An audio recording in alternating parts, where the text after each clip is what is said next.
Hey, what's up, everyone? Welcome back to House of Footy. It's your boy Ray, and tonight I've got Mac with me. Welcome, Mac. Good evening. Tonight we're going to be reviewing some midweek action from the Premier League, and we'll also be previewing the upcoming final match day of the Premier League. Before we get into it, don't forget to follow us on our social media, both on X and Instagram. Our handle is at @house_of_footy. Also, don't forget to rate, review, and subscribe to us. We are on both Spotify and YouTube. And lastly, feel free to get in touch with us via email. We love hearing from you guys, and we want you guys getting involved. Our email is houseoffooty@hotmail.com. All right, Mac, we are going to go straight into the action and the game that pretty much all Arsenal fans, if I may include yourself, and also a lot of neutrals will be watching, would be Spurs against Manchester City.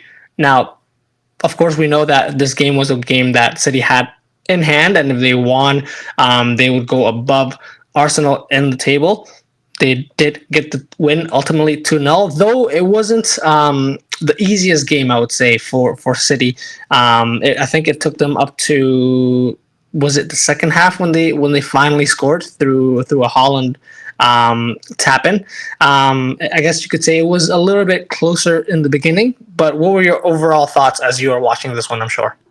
Well, am I surprised overall from the result? No. I think, though, a couple things. There was a lot of talk leading up to it, how for under Pep Guardiola, Manchester City has not been very comfortable playing against Tottenham, and in fact had never won at the London Stadium thus far under his leadership. So it seemed like there was, okay, maybe there's a chance. This is a way that could potentially kind of get a result in this type of fixture, as well as even just this year, dropping points, winning, drawing 3-3 as he had in the first round of this fixture in 2023. You can kind of see, okay, maybe there is a pathway for success for Spurs, which will benefit their North London rivals, Arsenal. But of course, it definitely felt like City now have kicked into, I would say, their second gear, really, in terms of how they're playing, how they're dominated the game, in terms of in possession, be able to control and dictate games. You notice it where there was a good, I would say, in the second half of the second half, there was a good 15 to 20 minute stretch where it felt like Tottenham couldn't even get onto the ball. And that's how comfortable City were in this position. Of course, there were some slips up along the way that I think we'll definitely chat about, but it definitely felt like throughout the course of the game, Tottenham had a very few and far between chances. Nothing I would argue as grade A, except for the one that, again, we'll definitely talk about. And it felt like it was really City's to win. I think, though, I don't mean to be able to skip to the... Actually, let's take a step back, because I definitely want to talk about after the match. What were your initial thoughts from this game, Ray? Yeah, it was, of course, one that Spurs fans would have been confused about how they felt about it leading up to it. Of course, the thing about if they win, Arsenal have a better chance to win the title, or even if they got a tie there. It was interesting the way both teams lined up more on the Spurs side. Now that, of course, they lined up with essentially Van de Ven playing as a left back instead of a center back, and Dragusin coming in, and then they played sort of as a 4-4-2 essentially, with Brennan Johnson and Son as, I think, the main strikers for Spurs. And in early chances, they did have a couple of early chances, which I think a lot of Pep would have felt a little bit anxious about. But like you said, City kind of went back into their routine, their play style, and eventually were able to carve out opportunities. Huge saves from Vicario. I think we have to point out that though he got scored on twice, none of them were his fault. The tap-in, can't do anything about it, and of course the penalty kick at the end. And he had a huge save against Foden very early in the first half as well. And so I just have to shout him out. It's going to go on unsaid. He's definitely probably one of the signings of the season, definitely for Spurs at the very least. And so big shout out to him there. Maybe just something that he has to work on in the off-season in terms of dealing with crosses. But ultimately, Spurs just unable to score, even though they had chances, and we'll touch on that chance. I think Kulusevski had one, if that one comes to mind. And of course, here and there, they had shots from range, but nothing nothing clear, and that's kind of what we've seen from Spurs over the last couple of weeks, which is kind of why if Arsenal had the choice, they would have wanted to face wanted Spurs to face City when Arsenal face Spurs, and of course Arsenal would take on Spurs at this point, which I mean can't really do anything about it. But I think that would have been an interesting scenario because at that time I think Arsenal were still in the thick of Champions League action, and I think if that was City in that position, maybe things would have fallen a different way. But yeah, do you want to start straight into sort of those goals and chances towards the second half? Yes, in regards to Spurs and how they were able to, I felt like they did well in some aspects where it didn't feel like they were overrun in the midfield necessarily, which you can get against Spurs, against Manchester City. I do feel like, of course, they were their own biggest enemy in a lot of cases, trying to be able to play out the back, which I understand that's Ange Postecoglou's philosophy for this team. He wants to be on the front foot. He wants to be able to keep the ball on the ground. He wants to be progressive football, which is nice and definitely in a swashbuckling manner. If you're a Spurs fan, something you're excited about. But that's what, in all actuality, created majority of City's chances. The one from Foden you mentioned, Kevin De Bruyne save, a shot that was saved by Fakayo early in the second half. Moments like that. Even the first goal that from Erling Haaland was really set up by a mistake from Højbjerg, which that was not his only one of the game. Conversely, the moments that they did do well, they were able to get into the final third. It felt like a lot. They were able to create opportunities in transition, but it's always that final pass, or there wasn't that extra player in the box where there really wasn't a penetrative run, I would say, like from a striker. And that's really felt what that they were missing, where everything was kind of like a semicircle outside the box, more so than you'll see in a normal, even on the field is like 5 yards outside the box. They had nothing inside of that. It was all side to side and around Manchester City instead of actually going at all through them. And I think that's was, of course, natural to the setup when your quote-unquote striker playing in a false nine position is Pape Sarr, who's been playing center mid the entire season. So is that Postecoglou not really trusting players to be able to come in and be able to start at that? Is that lack of options on the bench to be able to kind of play the style that he wants because there wasn't a recognized striker on the bench to bring on a goal-scoring threat? It was Kulusevski, who's not been a great goal scorer thus far in his Premier League career, great playmaker, but that really hasn't been a strike. So it'll be interesting to see the changes or things they learn from this type of fixture against one of the top teams. I think, though, just as you highlighted, to go right to the end, that Son chance, because that was the big chance. At that moment, it was 1-0 for Manchester City. Son's on goal. If he scores, things stay level. Arsenal or potentially have the title in one hand on the title. It's not meant to be. A substitute goalkeeper comes on and makes the save in Stefan Ortega after the Ederson injury. So, first off, something that's because all the hate is focused more so on the Arsenal side, maybe because there's more Arsenal fans or whatever that may be, or maybe that's just the bubble I live in.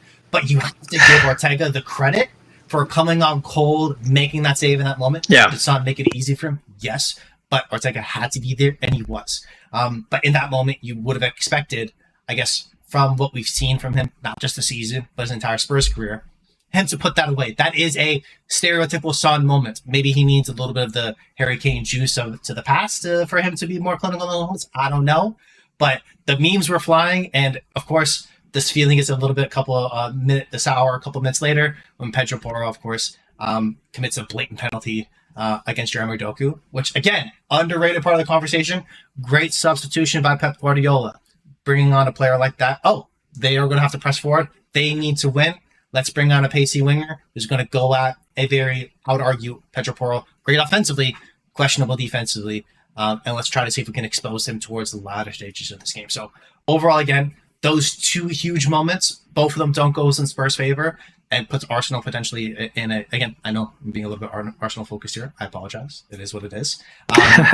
In an unfavorable position going to the final match day. But you have to credit Manchester City in regards to having a quality backup goalkeeper like Stefan Ortega to be able to step in that moment. And, of course, having the options of a Jeremy Doku to come on and seal the win for them. Yeah, exactly.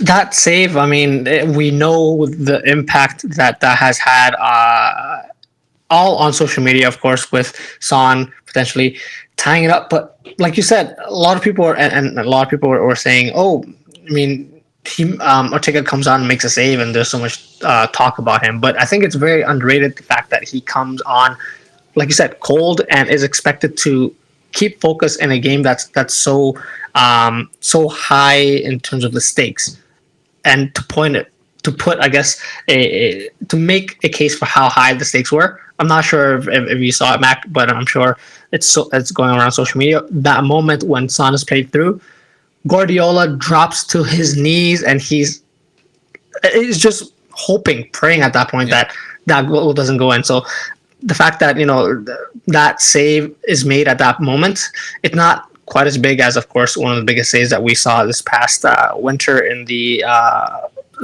the past winter in the World Cup, the past World Cup with Emi Martinez, but it definitely felt like that, and so big credit to City there, and I just wanted to say as well, defending Doku, even if Pedro Porro was fresh from minute one, I wouldn't expect him to do much in that situation. Just credit to Doku there for creating that play. This then, of course, Mac, puts us in a situation where City now have West Ham at home on the final day. Before we get to that, I do want to talk about Ange Postecoglou's press conference after the game. I don't know if you've seen or heard the notes that anything that's come out. And the compilations, for me, I think it's very key.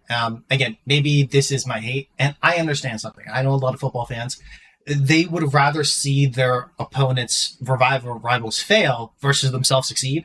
And I definitely, as you may know me quite well, I jive with that energy. It really fits well into me. But I don't think it felt more of a gut punch after this with Postecoglou putting into one perspective is where, and the quote was, I think in the last 48 hours have revealed the foundations are fairly fragile, meaning Spurs, outside the club, inside the club, everywhere.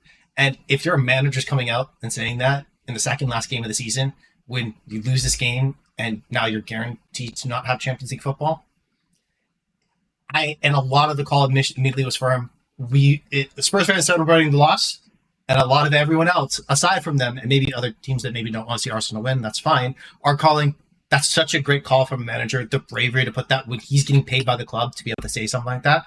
We need to save him, and get him out of there because we've seen his quality thus far. So I do want to put that out there. And then, like I said, the compilations of him, Conte, Jose Mourinho, it seems to be, a lot of people, and it's very similar to something we've talked quite a bit about, is the Manchester United situation, where we've always blamed the manager because they're the figurehead and they're the person that we see week in, week out. But is it the institution that's at fault and causing all the poor performances? And there's a reason why they haven't won a trophy in so long. And maybe that's a part of it, and why each of those legendary managers, in some ways, maybe Postecoglou will become that way. But Conte's for sure, Jose Mourinho definitely for sure.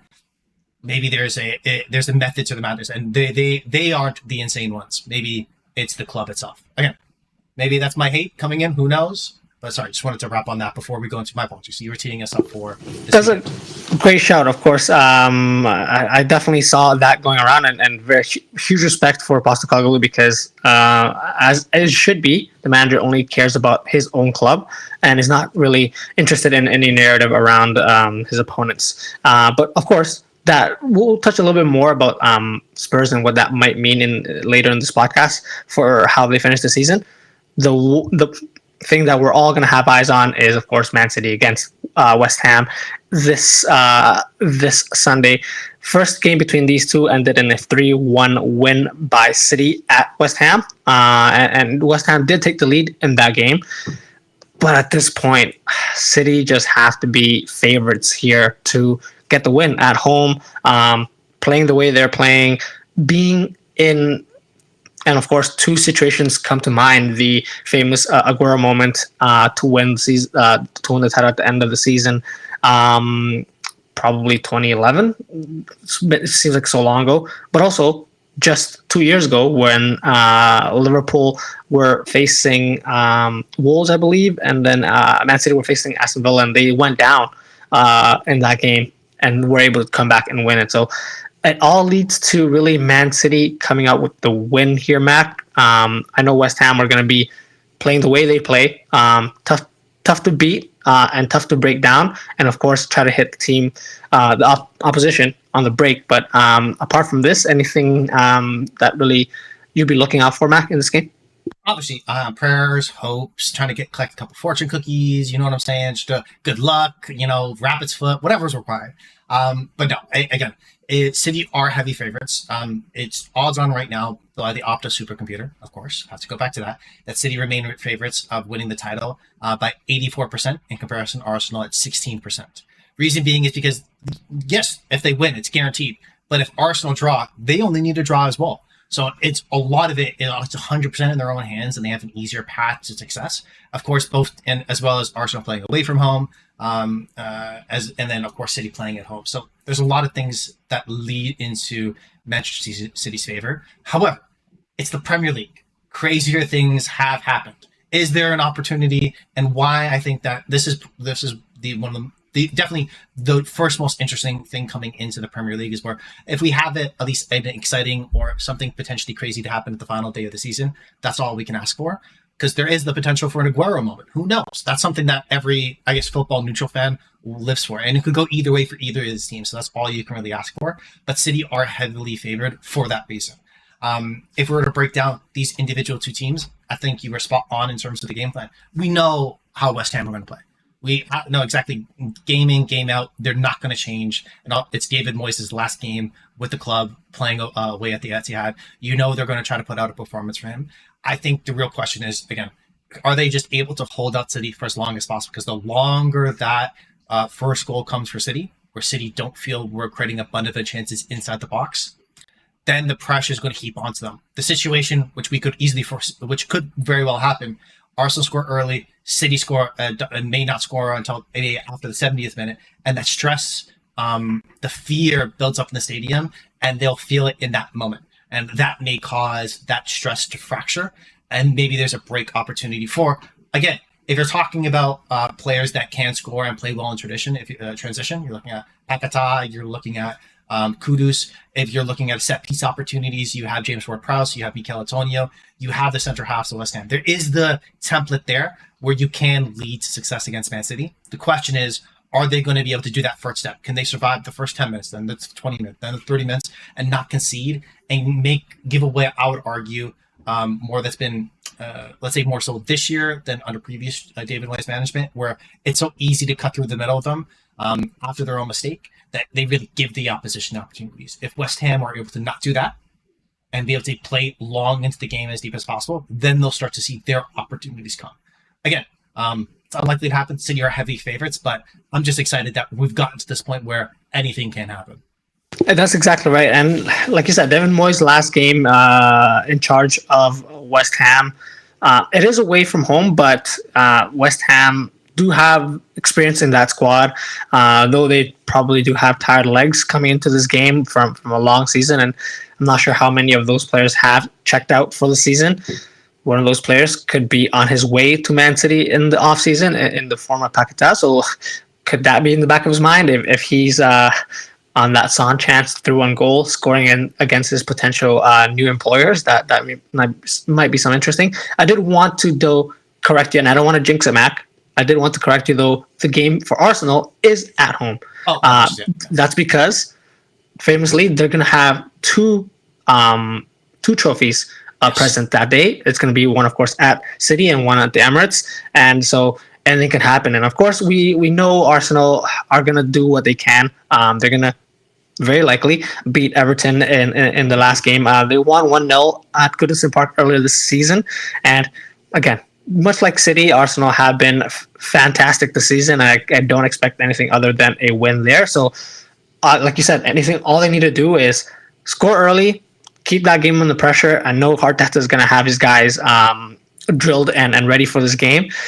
So just don't lose focus, and then put some doubt into City's mind. And if City don't really, like I said, if City don't score, that's something that they're going to be keeping an eye on as well. And the tense sort of atmosphere in the stadium may have something to play along with it.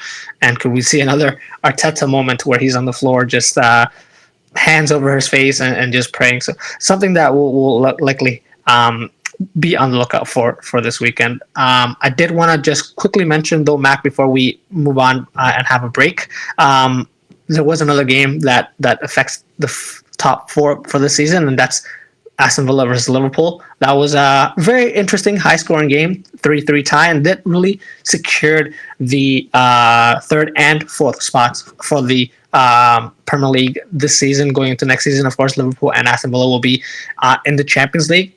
Anything really stand out to you in this game, Mac? Other than, of course, Aston Villa, Unai Emery getting them back into the Champions League. So that's exactly nothing about the game. Exciting game, high scoring. What we really talked about, what could very well happen. Again, for Liverpool, we're not really teeing up really much at all, but it's going to be, I think this is the final home game for Klopp, the final day of the season. So I think that will be a moment in and of itself. But aside from that, the moment for me is really nothing for Aston Villa, has nothing to do with their game. It's their watch party for the Spurs City game. I don't know if you saw the photos come out. They were in suit celebrating, ready for Spurs to capitulate against City to guarantee themselves a Champions League spot. I thought that was classic. But my favorite part of that is if anyone, just go out there, look at it, look at Ollie Watkins' face, because he's actually depressed, because growing up he was an Arsenal fan. So he is upset as a result, or everyone else is celebrating, and he just sits there and be like, I don't want to be here. Like, we could have done this next week, boys. Like, it's not a big deal, you know? Why do we have to hurt my club? Again, once a Gunner, always a Gunner, is what they say, I think. That for me, hilarious, and is going to be memed for quite a long time. Fantastic. Of course, the last game is against Crystal Palace, and they have nothing really else to play for, Aston Villa, that is, so maybe Ollie Watkins might have an eye on that Arsenal game while his team is playing. We keep an eye out for that. Let's take a quick break here, Mac, and then we'll be back covering some more Premier League action. So stay with us, guys. Welcome back to Also Footy, guys. We are going to continue our podcast now, discussing the remaining sort of what's left to play for in this Premier League season. We talked about the title race, the top four, and not to be disrespectful to Luton, I don't expect them to have a miraculous 12-goal swing against Nottingham Forest on the last day of the season. So that leaves us with potential spots for the Europa League and the Europa League Conference League. And of course, some games took place this week. Chelsea, Brighton, that was a 2-1 win for Chelsea, and Man U beat Newcastle 3-2. Sort of, those are the teams that were kind of involved in that chase. And so we're going to now discuss these teams and what that meant. I guess I'll quickly go about it. Honestly, I'm just going to go straight to Chelsea because they have been so impressive. I think they have 4 wins in the last 4. In the last 5 games, they have 4 wins and a tie, which is fantastic. Something that I don't think any of us predicted if we sort of looked at Chelsea maybe a month, 2 months into the season. But, credit to them. They've turned things around, and they are currently in, I think, 6th spot, 3 points behind Spurs. And so if they do get a win against Bournemouth this last day of the season, and Spurs do the Spurs thing and really don't get all 3 points against already relegated Sheffield United, although Sheffield United will be playing at home, so maybe they'll be fighting to get a win before they go back down into the championship. Chelsea could have a good season, I would say. I mean, that would be a successful season. What do you think there, Mac? Yes, absolutely. I think this is the major talking point aside, and the least talked about point coming out of the Manchester City Spurs game is Spurs. If they won that game, they still had a chance for Champions League. But now because they lost that game, there is potential for them to not even make Europa League and finish below Chelsea. And I'll ask you right now, if you spoke to any Spurs fan, Manchester United fan, Newcastle United fan 6 weeks ago, be like, hey, Chelsea, how do you feel about them? Oh, they are shit. They're having a horrible season. Fire their manager. Get rid of them. Who would want to be them? And they have potential to finish above all of them. Right? That's for me, and what you highlighted. They're the biggest turnaround thus far this year, where there was conversations for being in 12th. So if they finish 5th, Europa League, or even in 6th, then Europa League falls in their lap because Manchester City win the FA Cup. That's a largely successful season. And that is a great, even though there has been high level of turbulence, there's been a high level of volatility, there's been so much ups and downs of this Chelsea team. If you look at it as a whole, that's a largely successful season. And it at least sets Pochettino up to have there's no way that he's going, and it gives him an opportunity to be able to cook through the summer, get a good fair chunk of months into the next season to see what he can build around with his team. And then I think if that would happen, that just heaps pressure on everybody else. If you're Everton Hawk, you finish below Chelsea. If you're Eddie Howe, you finish below Chelsea. Like that's when the questions I think really start to ask. So I think they're the most interesting team to talk about. Again, like you said though, Spurs do face Sheffield United, who have conceded the most goals in Premier League history at 101. I'll be honest with you, I'm happy with it to stay at 101. They already have the record. Let's keep the same. Let's get Sheffield United to win. That's what I'm here for. I'm about that. That'll be fun. Get Chelsea to finish above them. I'll be here for that. But again, I think those are the two teams. But do you have any other thoughts, I guess, about either the Chelsea or Spurs side before we move on to more, I guess, Yeah, I mean, Manchester United? Like you said, Chelsea, the way their season has been up and down, it's so, I guess, all coming down to how this game played out, where yes, they are playing against Brighton, who in previous seasons have gotten the better results when these two teams face each other. And of course, Brighton, I actually think Brighton were at home this in this game. And of course, whenever Caicedo got on the ball, Cucurella got on the ball, a lot of booing. And I was thinking, every time they got the ball, there's some booing. And even Levi Colwill, who was, I think, on the bench, was a former Brighton player. And I'm thinking, how many players do Chelsea have that are from former Brighton players? Because it felt like there was so much booing. And I'm like, is there something happening here? But I totally forgot they just have so many former Brighton players, which is the fun part. But like I said, Cole Palmer, again, have to give him a shout out for a great little finish from one of the guys that was getting booed. Cucurella, great assist there. And then, of course, bright sign for Chelsea, and Nkunku comes on in place of injured Mudryk and gets a goal on sort of the second last game of the season. So that's a great sign. You're thinking, oh, everything looks great. Of course, enter left stage Reece James, who came back last game, got an assist, and got a straight red card for kicking out at João Pedro. And I think he's going to be out for a couple of games. That means he's going to miss the last game.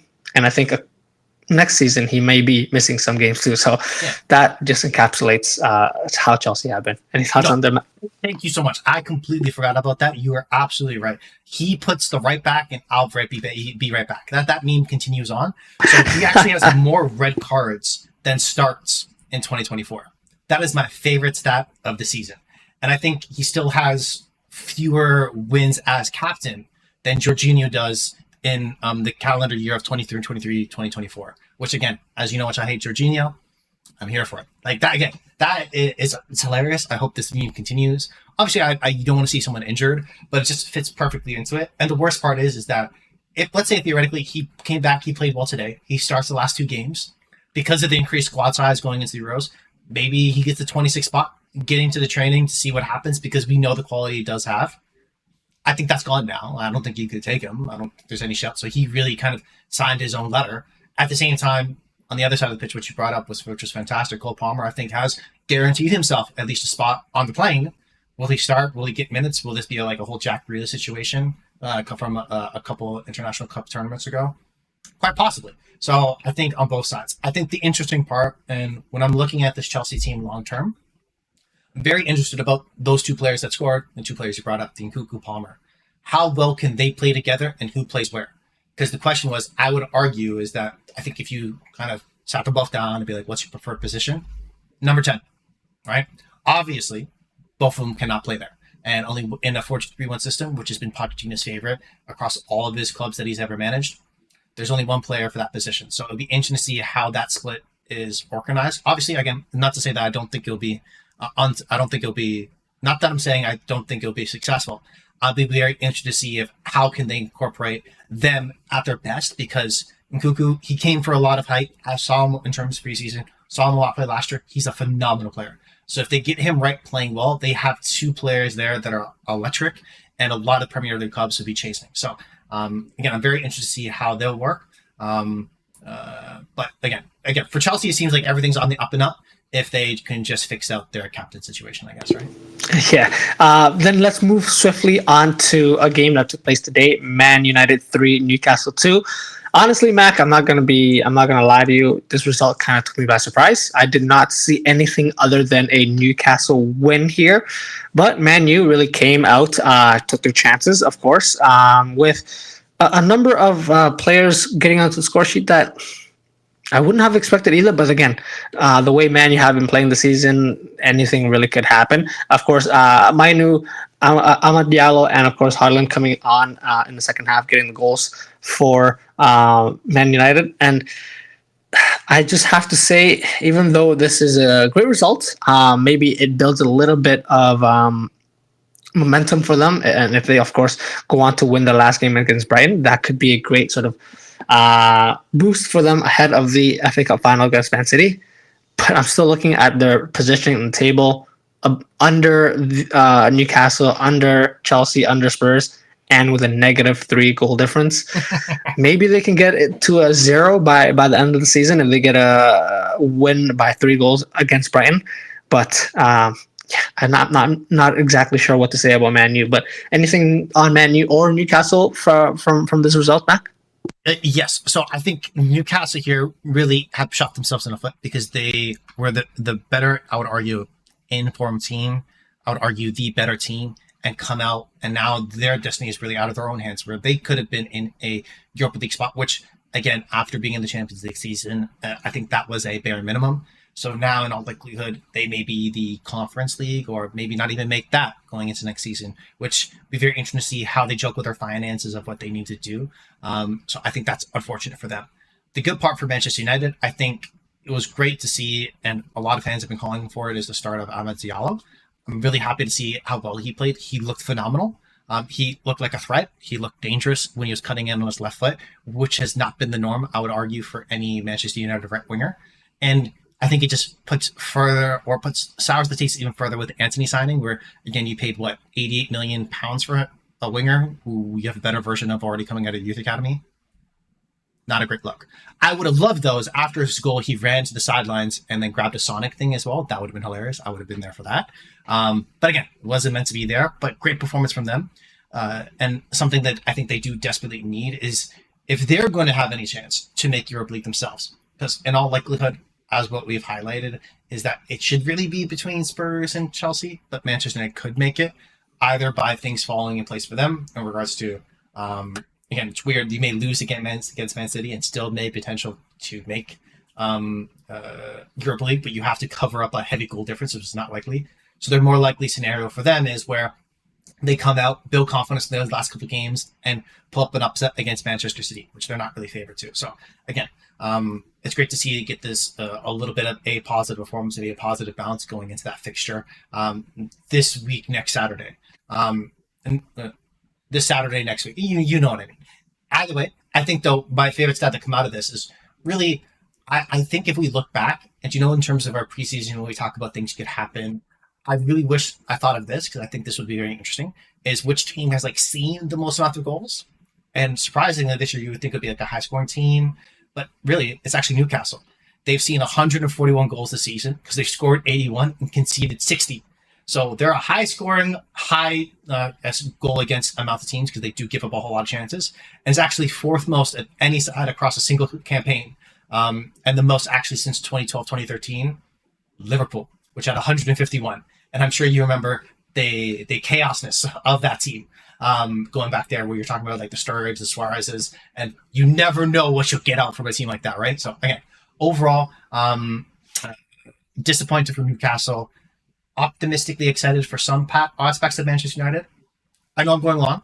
Last point in regards to, I guess, the long part for the Manchester United is, I think certain players, when they're leaving a club, if you've done fuck all for them, I don't think you need a goodbye video. And Rafael Varane had a goodbye video saying that, yes, I'm not going to renew my contract with Manchester United. And again, you've done fuck all. I go, what is, so it got me thinking, Ray, I'll leave this up to you. What is the worst player for Liverpool that you think you'd be, you know what? I'm okay with him getting a goodbye. Putting out a tweet, putting a 2-minute-long message, or getting a walk of honor along the sideline. What is the worst player? Craig Bellamy? Balotelli. Balotelli comes back to Liverpool. Does he get a standing ovation? What? For me, I think, I understand maybe you have you play for the club, you maybe have some emotions for them, but again, it seems like you were rarely there, you barely played, and when you did, you didn't play so well. So what are we doing here? You know what I mean? does Harry Maguire give a goodbye video for Manchester United? Because I think he's done Of more course. for. Okay, fine. Of course. What is the lowest bar possible? That's my question. And Yeah. it got me thinking about that with Varane releasing his on Twitter, which is always fun. Pretty much Varane, I would say. I wouldn't be if I'm a Man U fan. I would be upset that that's also happening. I mean, it's hard because Varane hasn't been great this season at all. And you could say you could make the argument that throughout his period at Man U, he was probably the best center back there, considering how Maguire had up and down seasons. But still, the way it's gone, and I don't know, it's just crazy to think that that's actually something that they put together, considering what they've gone through so far this season. When you say he was the best center back for Manchester United, I know this may offend people, but that's like saying he's the skinniest kid at fat camp. Like, that's not much of a reward, okay? You know what I mean? Exactly. Like, it's not that great. Like, for me, it likens to, let's say, it's not as bad, but let's say if Aubameyang released an Arsenal video right now. Like, I still don't think Arsenal fans would be happy about that, but that's more like the net. Or let's say David Luiz, he was the best center half for Arsenal for a couple years there. Does he get a good? For me, it's just like there has to be a level of shame where you're releasing this, and somebody has to be on his team, like PR team, and be like, "Hey, not right now." You know, like this is not a good idea. You got to read the room. You got to read the room. Yeah, I can't even think about what player that would be for Liverpool. Maybe Naby Keita, considering how poor his time was at Liverpool. So, but just quickly back onto, I guess, how this game played out. I did want to shout out two players still. I guess we'll go with Man U first. Onana had some decent saves, and it's still saving Man U, like we just talked about it. Their center back pairing of Evans and Casemiro. There's definitely, I think you can look at maybe a couple of academy kids. Those players could maybe be better than Casemiro and Johnny Evans at this point in their careers, starting at center back for Manchester United. And that really goes to show how important Onana's saves are, though they still concede a lot of goals. He still has sort of come up big. And looking back at it, I guess, from how the lowest point this season, I think they'll definitely think Onana has been at least ever present there. On the flip side, for Newcastle, of course, Anthony Gordon getting on the score sheet at Old Trafford, even though they didn't get the win, still very impressive. He's continuing his season quite well. Could be a shout for the England squad as well, considering how well he's played. And I think I read stat earlier in one of our podcasts, the first time, I guess, one of the only players to score against the top 6 teams this season, probably the only player to do so, the quote-unquote top 6. So big shout out there. I think, and what comes to mind is, like, go back to the Onana save, was when Isak, I think Man U were up 1-0. Isak was played through on a counterattack. The only player back was Sofyan Amrabat, so basically it was a 3-0. Yep. Onana came up big with the save, and I think Amrabat had a touch on it. So something that I'm very much looking to see if Isak can put that past him, and then hopefully get some goals in the next game, and hopefully, like, again, push the Chelsea's and the Spurs to the last moment to hopefully get themselves a Europa League spot, because, like you said, it's a very, very disappointing result to get that here, considering how well they've played so far. They have Brentford away on the last game of the season, and I think that would have definitely been a winnable game for them. Now it just looks like back to the drawing board. If they don't get the win, what will happen this offseason? So a lot to look out for, even though things are set. A lot of drama could happen on the last day of the season. And of course, we'll be here to cover all of it. So guys, this concludes our podcast for today. If you guys like what you heard, please like and subscribe to us on our social medias. That's at house_of_footy. If you have any comments, suggestions, or general banter, get in touch with us via email as well.